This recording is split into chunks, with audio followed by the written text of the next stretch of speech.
원탁의 기자들 K 만나보시죠. KBS 김준범, 석민수 그리고 오늘 처음 김진화 기자까지 함께합니다. 안녕하세요. 안녕하세요. 김진화 기자님은 어디 출입하고 계세요? 전 지금 기재부 출입하고 있습니다. 그 정책에 그런 관심 또 많이 가져야겠네요. 출입하면서 관심을 어쩔 수 없이 가지게 됐습니다. 그 15 지난 15일에 부동산 대책 딱 나왔을 때 어떤 생각이 가장 먼저 딱 드시던가요? 저는 네. 좀 제가 지금 무주택자인데 네. 집 사기가 당분간 더 어려워지겠다라는 생각이 들었어요. 뭔가 더 진입 장벽을 네. 정부가 세우는 것 아닌가. 네.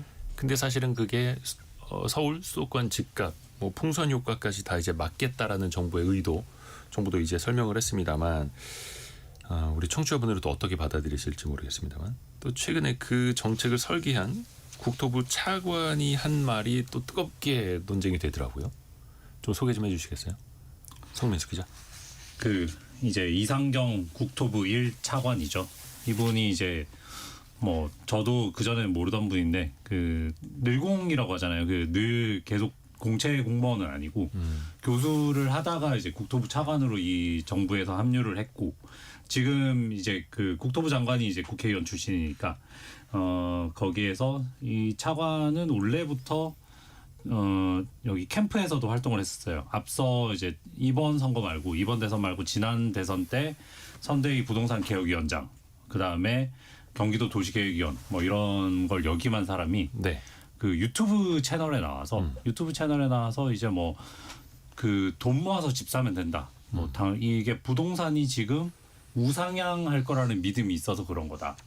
근데 지금 그냥 열심히 돈을 모아서 이번 대책이 효과를 발휘한 다음에 집값이 떨어지고 난 다음에 사면 되지 않냐.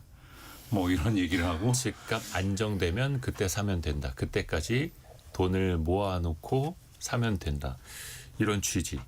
뭐 틀린 말은 아닙니다만 감정하고는 조금 또 맞질 않죠. 국민 감정과는. 근데 네. 이제 말씀하세요. 네. 근데 이분이 자단 내역을 이제 신고를 했어요. 지난 9월에. 네, 고위공직자. 관보에 다 나왔는데 보니까 이제 부동산 전체 자산이 뭐 65억 원인가, 이 중에서 부동산 자산이 이제 전체적으로 한 40억 정도 되고, 그다음에 그 중에서 배우자가 갖고 있는 판교의 아파트가 33억 5천만 원으로 신고가 돼 있는데, 네. 이게 또 전세 보증금이 한 14억 8천만 원 정도 있는 갭 투자. 근데 또 이번에 이제 대책 내용이 뭐 지난주에도 한번 정리를 했지만 갭 투자를 원천 봉쇄하는 거잖아요. 근데 이번 대책 이후에 이 집이 제가 찾아보니까 33억 5천만 원으로 신고를 하셨는데, 네. 대책 이후에 지금 매물은 42억에 올라와 있어요.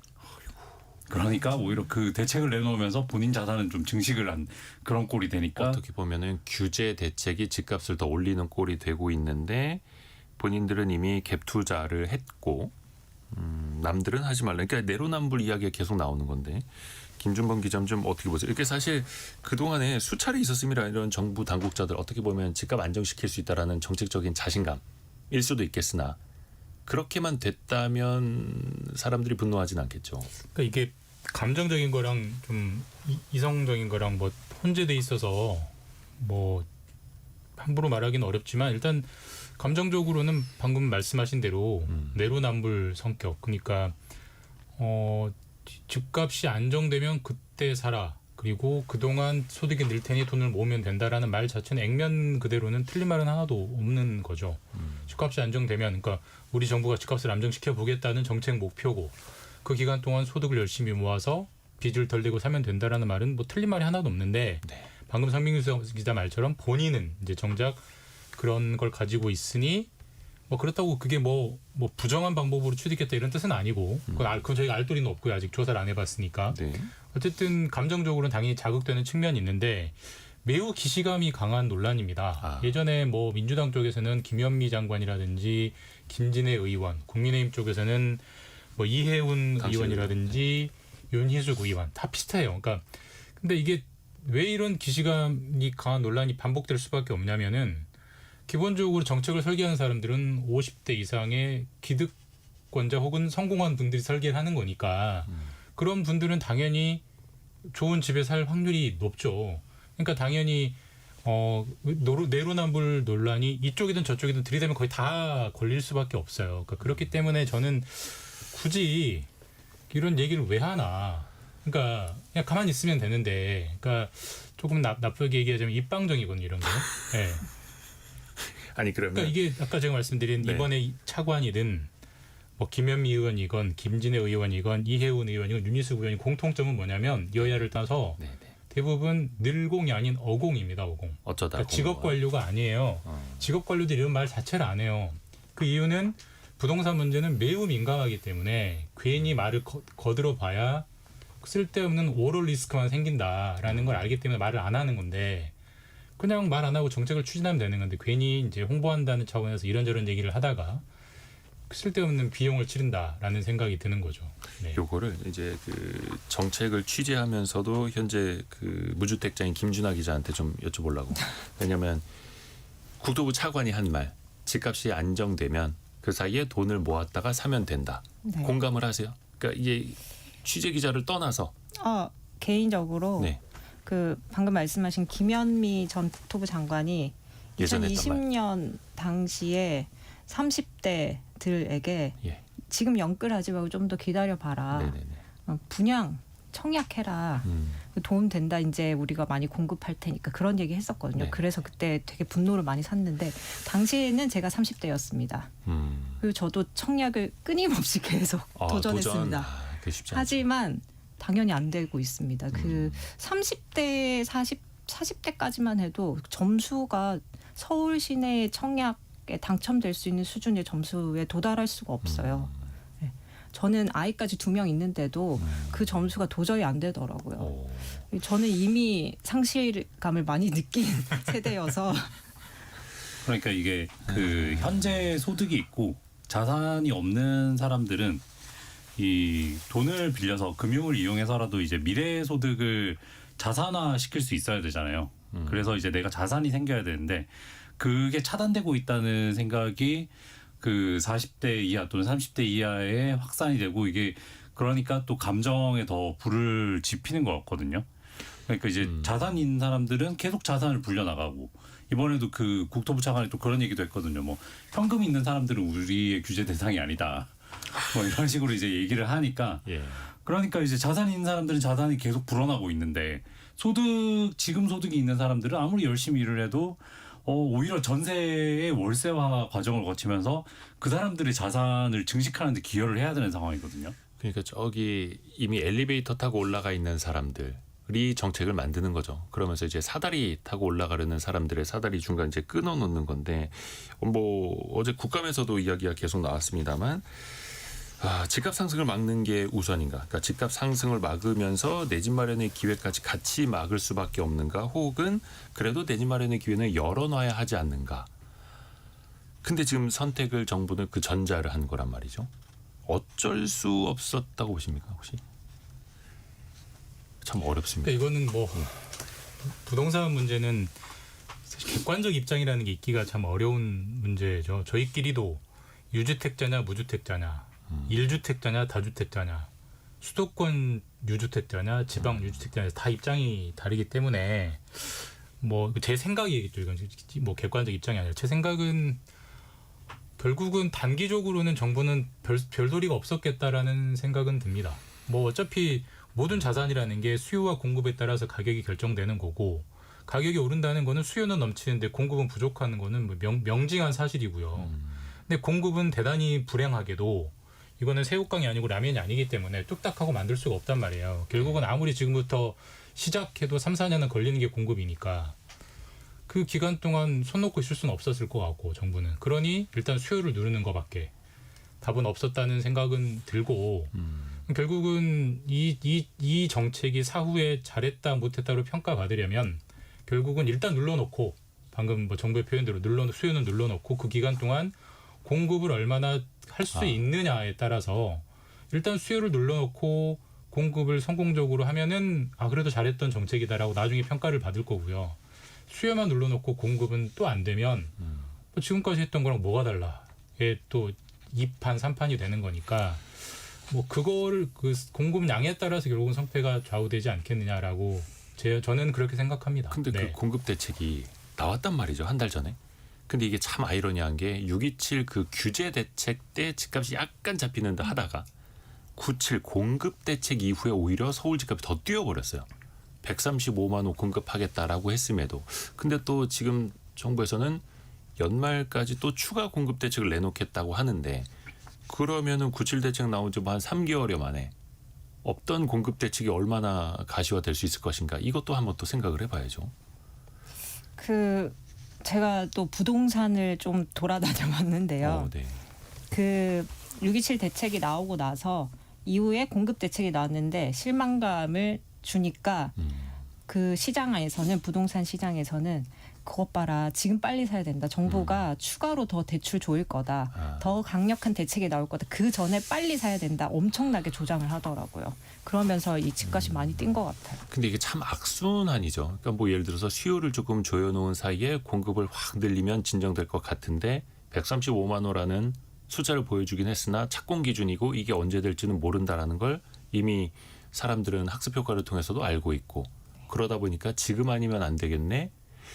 그러다 보니까 또 아예 그 옥죄게 되고 서울 전역뿐만 아니라 경기도 일부 지역까지 토지거래 허가구역으로 묶어버리는 초초초 강수가 나와버리고 그러면 또 현금 부자들이 또 집값은 올릴 수밖에 없을 테고 이 악순환을 어디선가 좀 끊어야 되지 않겠습니까?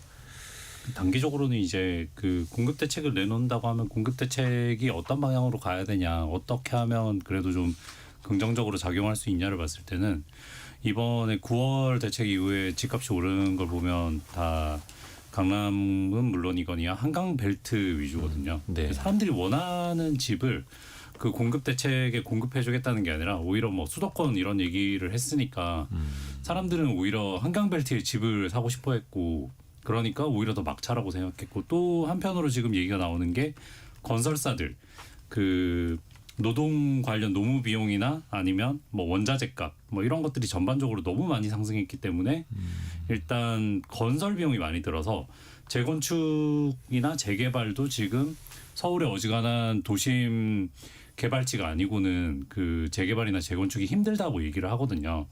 뭐 이런 상황들을 봤을 때 이런 지역들의 뭐 용적률을 낮춰준다든지 뭐 재건축 그 개발 이익 환수제 같은 거를 좀 푼다든지 뭐 이런 식으로 수요를 늘리지 않는 이상은 뭐 수도권 전체 합쳐서 뭐 외곽의 3기 신도시 확장해서 뭐 얼마 만들겠다 이런 식의 접근으로는 오히려 더 또 불을 지필 수 있다. 그러니까 공급은 수도권에 사람들의 수요는 서울에 몰리는 물론 이게 일부의 이야기일 수 있겠습니다만 신승호님이 그래서 한국의 서울을 한 3개 만들지 않는 이상 서울 집값 찾기는 힘들겠네요 이렇게 보내주셨고 박신홍님 서울 집중화가 문제입니다 이런 의견도 보내주셨고요. 9746님은 수도권에 사는 신혼입니다. 30%나 오늘의 경제상식 퀴즈 정답인데 말씀드릴 뻔했습니다. 이 비율이 30%포인트나 더 낮아지면서 앞으로 내 집 마련은 대체 언제 할 수 있을까요? 이런 이야기도 보내주셨고 근데 이게 또 하나 좀 어처구니 없는 일이 타워팰리스라든지 시그니엘이라든지 이런 데는 또 오히려 규제를 안 받는다면서요? 네. 거기는 이제 토지거래 허가 구역으로 묶이지 않죠. 그러니까 이게 참 상식적으로는 납득은 잘 안 되는 측면이 있는데 토지거래 허가 구역이라는 게 기본적으로 이름이 좀 이상하지 않습니까? 아파트를 사는데 토지거래 허가 구역, 주택거래 허가 구역이 아니라 토지거래 허가 구역. 그러니까 이게 네. 약간 닭 잡는데 소 잡는 칼 쓰고 소 잡는데 닭 잡는 칼 쓰는 격인데 토지거래 허가 구역이라는 제도는 찾아보니까 1978년에 생겼고요. 박정희 정권 시절에 그때 땅 투기 그때 강남을 개발한다고 하니까 그 뭐 사람들이 땅을 사는 게 너무 사회적 문제를 일으키니까 땅을 못 사게 하려고 토지거래 허가구역이라는 제도를 만들었거든요. 네. 근데 지금은 땅을 사는 게 문제가 아니라 주택을 사는 게 문제잖아요. 네. 근데 이제 주택이라는 게 아파트가 기본적으로 대지 지분이라는 걸 조금씩 가지고 있으니까 네. 결론적으로 토지를 묶으면 아파트 거래까지도 부가적으로 묶이는 부수적인 효과는 생기니까 이 제도를 옛날 걸 자꾸 갖다 쓰는 건데 방금 말씀하신 타워팰리스나 시그니엘은 오피스텔이에요. 오피스텔은 같은 면적이라고 했을 때 대지 지분이 아파트보다 훨씬 적습니다. 왜냐하면 매우 좁은 땅에 매우 높이 올리기 때문에 네. 그러니까 그 대지 면적 기준에 안 걸리는 거예요. 그러니까 빠져나가 버리는 건데 네. 누가 봐도 분명히 사람이 살고 있는 실질적인 주택인데 법률적으로 오피스텔로 분류되다 보니까 이 아파트 중심으로 효과를 갖는 토지거래 허가구역에서 빠져버리는 뭐 일종의 사각지대, 매우 희한한 현상이 생기고 있는 거고, 이거는 만약에 지금 토지거래 허가구역이 일단 모든 주택이란 주택은 거래를 하지 마라는 취지라면 이 부분은 빨리 메워야 되는 공백인 거 맞는 것 같습니다. 분명히 사람이 살고 있는데 거긴 거래하게 해주면 이상하죠. 그리고 또 이번에 많이 분노하시는 게 그 3, 40억짜리 이른바 오피스텔은 토지거래 허가구역에서 제외가 됐는데 경기 광명이나 아니면 서울 강북 지역이나 1억짜리 아파트는 또 규제가 된다라는 거. 그러면서 그분들은 우리 지역 집값은 오른 것도 없는데 왜 우리가 집도 마음대로 못 팔게 되느냐. 물론 이제 허가를 받으면 팔 수는 있습니다만 또 정부 입장에서는 그래도 과거에 답습했던 그 풍선 효과를 원천 차단하기 위해서다라고 하는데 어느 쪽에 좀 더 무게를 둬야 될까요? 성민수 기자는 좀 어떻게 생각하세요? 한숨부터. 저도 사실 무주택자라서 아, 제가 연초에 그 아내가 집을 사자고 하는 거를 그냥 이번 한 턴만 전세로 더 가자고 했다가 지금 집에서 쫓겨날 위기거든요. 근데 이게 지금 우리가 헛웃음이 나옵니다만 이게 엄연한 현실이고 우리 주변에서 정말 많이 볼 수 있는 이야기예요. 그러니까 저는 그 계속 제가 말씀드리지만 제 입장입니다. 제 생각이고. 그러니까 이번에 그 토지거래 허가구역을 서울 전역이랑 경기도 12개 시구 총 37개 기초지자체를 묶어버렸는데 뭐 이거는 이론의 여지가 없이 매우 파격적인 수요 억제책이잖아요.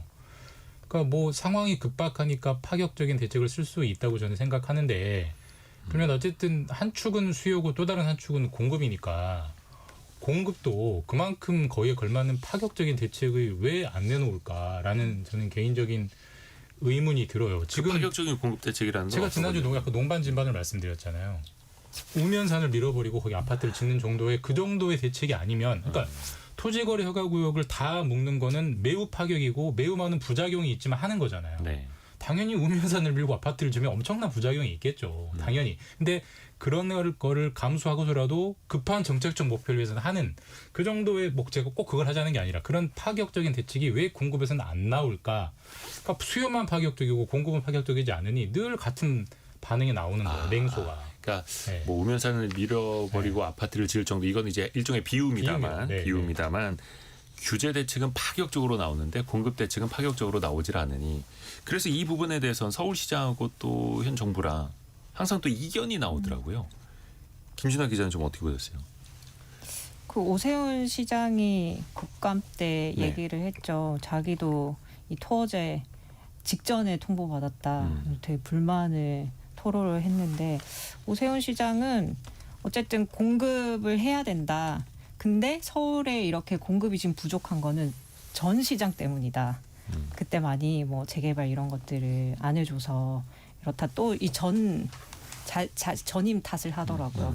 근데 이건 뭐 마찬가지로 국감 때 보면은 여당 쪽에 이제 민주당 쪽 그 뭐 도지사나 뭐 지자체장들은 이번 정책에 대해서 긍정적인 답변을 하고 약간 이 부동산 정책에 대해서 여야가 나뉘어서 그냥 뭐 이렇게 싸움만 하는 느낌이 들어서 정작 그 수요자 입장에서는 좀 말이 실질이 없다. 정쟁적인 부분도 있지만 예. 일단 뭐 오세훈 시장이 물론 그 토호제 관련해서는 또 원죄가 있긴 하죠. 연초에 그 토호제를 푸는 바람에 또 다시 묶는 바람에 그러면서 릴리를 시작하게 만든 사람이긴 한데 이 서울 시민과 경기도민의 온도차도 좀 있다고 생각해요. 내년에 지방선거를 앞두고 서울 시민 같은 경우에는 지금 말 그대로 공급이 좀 늘어나고 네. 그래서 뭐 좀 더 서울 시내에서 살 수 있도록 길을 열어주면 좋아할 거고 경기도민 같은 경우에는 지금 격차가 좀 늘어나고 있잖아요. 서울과 수도권 그다음에 뭐 서울 내에서도 한강벨트와 비한강벨트 이런 식으로 격차가 좀 벌어지다 보니까 경기도민들도 한때 집값이 좀 올랐었는데 요즘에 묶여 있으니 집값이 좀 오르면 이번 그 대책을 계기로 오히려 풍선 효과가 나타나면 경기도민 입장에서는 좋을 수도 있죠. 경기도에 집을 가지고 계신 분들은. 그러니까 뭐 대책을 좀 옹호할 수도 있는 거 아닌가 이런 생각이 들더라고요. 저 개인적으로는. 저는 이 문제는 어제 그 이창용 총재가 그 한국은행 국정감사에서도 부동산 질의가 나왔었는데 네. 이 총재 발언에 저는 매우 공감하는 편인데, 이 총재의 발언은 그러니까 특정 정부의 정책의 실패가 아니고 이거는 구조적인 병폐다라고 그렇게 봐야죠. 예. 진단을 했고 이런 겁니다. 그러니까 지금 오세훈 시장이 전임 시장을 탓을 하지만 지금 또 이재명 정부도 지금 공급이 안 되는 게 윤석열 정부 탓을 하거든요. 그러니까 공급이라는 건 기본적으로 집을 밀고 말뚝을 받고 올리는데 몇 년이 걸릴 수밖에 없어요. 그러면 이재명 정부 지금 1년 차 때 지금 딱 집을 짓기 시작하면 정말 빠르면 이재명 정부 말년차나 혹은 다음 대통령 임기 때 막 입주를 할 거란 말이에요. 네. 그 정책을 추진한 수혜는 다음 정권이 보는 거예요. 네. 지금 열심히 공급한. 그러니까 5년 단위로 계속 앞에 정부 걸 다 부정해버리고 가면은 아무것도 될 수가 없는 거죠. 윤석열 정부는 250만 호 공급을 약속을 했습니다. 됐나요? 문재인 정부는 200만 호 공급을 약속을 했어요. 됐나요? 그러니까 공급은 어차피 시간이 걸릴 수밖에 없다는 걸 냉정하게 인정을 하고 땅을 밀고 지으려면 시간이 걸리잖아요. 네. 결국 그 부분만큼 서로 싸우지 말고 그냥 쭉 꾸준히 공급을 하면 이미 5년 전에 꾸준히 공급했으면 지금 공급이 늘어났겠죠. 더 거슬러 가면 박근혜 정부 때 신도시 택지지구를 해제해버렸어요. 이제는 우리나라에 아파트를 더 지을 필요가 없다라고 생각해서 그게 누적되면서 지금까지 나오는 거거든요. 결국은 이게 특정 정부가 잘했니 못했니 싸움으로 들어가면 아무 해법이 안 나오고 서로 그냥 아까 제가 초반에 입방정이라 말씀드렸지만 정말 듣기 싫은 입방정끼리만 왔다 갔다 하는 거예요. 네. 그러니까 또 서울 내에서도 공급을 또 늘리려면은 뭐 땅은 부족하니까 많은 분들도 또 지적을 해주고 계신데 신비숙님 공급할 땅이 없는데 어찌 정책을 만들 수 있나요? 이런 지적도 해주셨고 그래서 이제 재건축 재개발 활성화는 또 계속해서 속도감 있게 추진이 돼야 하는데 또 이번에 규제 지역으로 또 지정이 되면서 오히려 뭐 조합원 지위 양도라든지 이런 게 어려워져서 재건축 재개발이 또 더 지연되는 거 아니냐 이런 비판도 또 나오고 있고 근데 만약에 이번에도 집값이 안 잡히면 물론 이제 현금 부자들이 또 이제 집값이라는 게 어쩌다 하나 두 개 거래되는 게 그게 또 기준점이 돼버리니까 그 다음에 남은 카드는 또 보유세 이야기가 나오는데 물론 정부는 이걸 본격적으로 검토하는 건 아니라고는 합니다만 실제 이루어질 가능성, 필요성은 어떻게 봐야 할까요? 김진아 기자. 네. 기재부가 예. 이 세제를 담당하고 있기 때문에 제가 요 담당자들과 이제 통화를 좀 많이 해봤는데 정부 입장은 모든 가능성을 열어두고 검토를 하고 있다. 근데 대통령 공약은 세제는 건드리지 않겠다라고 처음에 했었는데 근데 조금 어쨌든 세제를 건드리지 않겠다는 얘기는 안 하고 있어요. 세제 합리화 방안을 검토하고 있다. 연구 용역도 맡기겠다. 뭐 보유세든 뭐 거래세든 여러 가지를 다 종합적으로 검토를 하겠다라는 입장이거든요. 근데 좀 이제 내부적으로는 정치권에서 워낙 지금 내년에 지방선거를 앞두고 있기 때문에 보유세를 절대 건드리지 못할 거다. 이런 반응이 있더라고요. 그 구윤철 경제부총리가 네. 워싱턴 DC에서 그 기자들한테 10% 얘기했다가 정말 그 대통령실에서 정말 정색하고 아니라고 하니까 여당과 이쪽에서는 정말 아니라고 하고 근데 뭐 그 본인 생각이라고 결국에 정리는 하기는 했는데 사실 1가구 1주택이 정책적인 목표였잖아요. 최근 몇 년 사이에. 네. 그러니까 그 보유세를 매기면 그 1가구 1주택 그냥 그 자신이 거주하는 집을 가지고 있는 사람들이 세금을 다 받게 되니까 사실 선거에서는 굉장히 불리한 그 팩터가 될 수 있죠. 그렇죠. 그러니까 이제 지금의 서울 집값 상승이 과연 2주택자, 3주택자, 다주택자 때문에 투기 수요 때문에 올라가는 거냐 아니면 그 1주택자들이 똘똘한 한 채 사는 게 지방에서부터 이제 서울로 올라와서 집값이 올랐던 거냐. 사실은 진단부터 내려보면은 답은 명확했던 건데 대책은 좀 다른 방향으로 계속 나오고 있습니다. 저희가 요거는 이제 또 어떤 부동산 대책이 또 언제 이어질지 또 시장 상황에 따라서도 계속해서 또 이야기를 나눠볼게요. 경제상식 퀴즈